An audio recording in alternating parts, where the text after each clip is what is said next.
So who are the veteran commanders?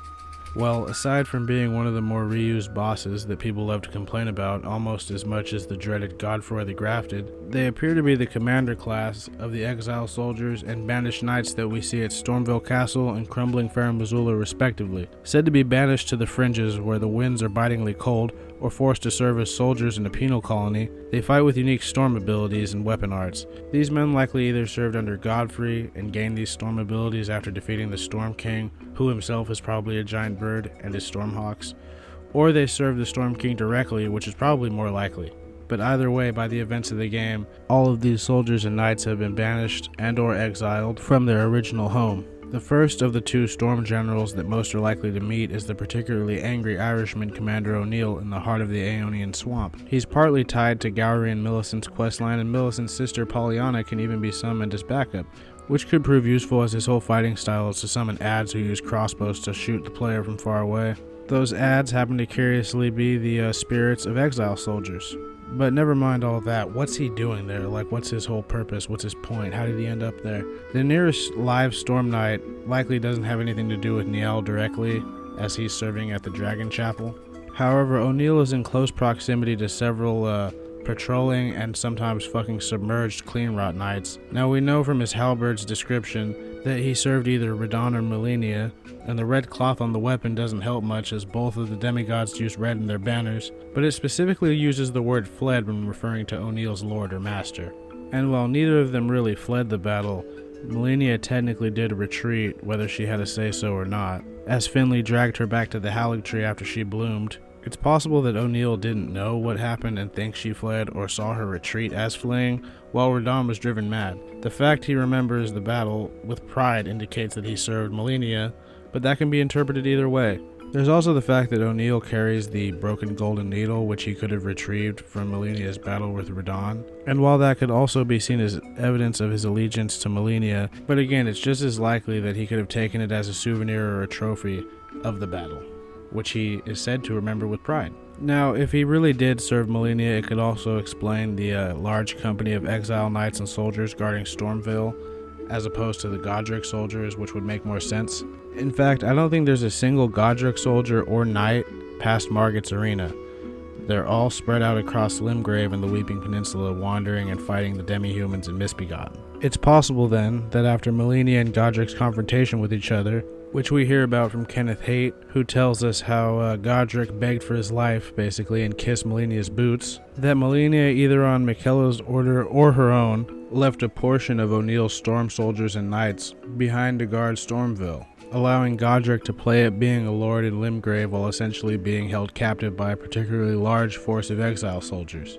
Why Melania didn't just kill Godric outright is still a mystery, but it's perhaps due to the fact that maybe Michaela isn't that type of dude. He probably had no use for Godric's Great Rune and just thus figured he'd be more useful as a captive. It's really unknown at this point. It also seems like the close proximity to the piece of Godwin's corpse in the basement of Stormville has had a strange effect on the Storm Knights and soldiers here, as they're covered in vines, weapons, and shields, and armor. It's seemingly unexplained, but it probably has something to do with Godwin's roots that are going all across the lands. And while the story of the exile soldiers being loyal to Melania is possible, it's also just as likely that Godric simply released all of the soldiers from a penal colony or from a dungeon in exchange for them serving him. Though why he would choose these ones in particular to guard him personally is beyond me, when he could just use his knights and soldiers who he knows are loyal to him. But anyway, moving on. But again, this is all just speculation on my part anyway. Anyways, next up we have the man who sold the world himself, Commander Niall. So Niall's allegiance seems to be a bit more clear-cut given his location and what he's guarding. It's pretty safe to assume he serves or served Melania at some point, and somewhere down the line, he was serving as the general of Castle Sol. Now, whether this has always been his station or not is kind of unclear, as is his connection to the legendary Eclipse Shuttle and the implications of such a connection. It's possible that Melania, or by extension Michaela, is the long-past master mentioned in Niall's armor description. It's also very possible I'm wrong on that, as the long-past master seems to reference the Storm King, but it's also possible that Michaela or Melania, who seems more likely, is who he offered his prosthesis to in exchange for the lives of his men that had been taken prisoner in the battle prior to this exchange. It's likely that Melania turned down this prosthesis as she already had her own, and instead made him swear an oath to Michaela, to defend that half of the medallion, which is similar to what I think happened to Knight Loretta, who gave the other half to Albus and the Albinorics of the Albinoric village, after being forced into the service of the Halig tree. And by the time we get to Niall, he's the only one left. All of his men are dead and gone, but he is still kept company by their ghosts. A lot of people have made comparisons between Commander Niall and Venom Snake, the protagonists of Metal Gear Solid 5: The Phantom Pain, who, much like Niall, wore a prosthesis, was considered a veteran, in his dog days to be specific, cared deeply for the soldiers under his command, and went on to lead an army of no nation.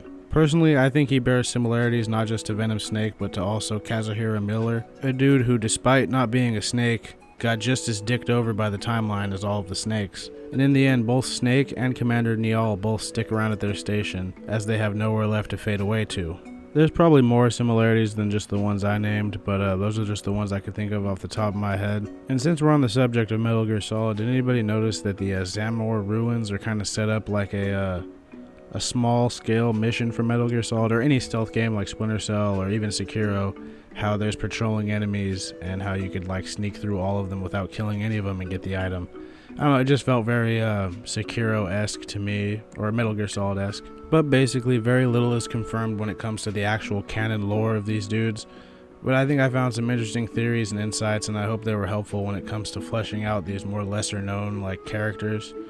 Anyway, my next video will probably be about the ancient heroes of Zamor, or perhaps the Spirit Ashes. That's one I've been wanting to do. But either way, if you guys liked the video, please like and subscribe. I appreciate it. If you didn't like it, please dislike. If I got anything wrong, or if you have any counter opinions, please share them in the comments. I always love that shit. If not, I appreciate you guys watching. Have a good day. See you next time.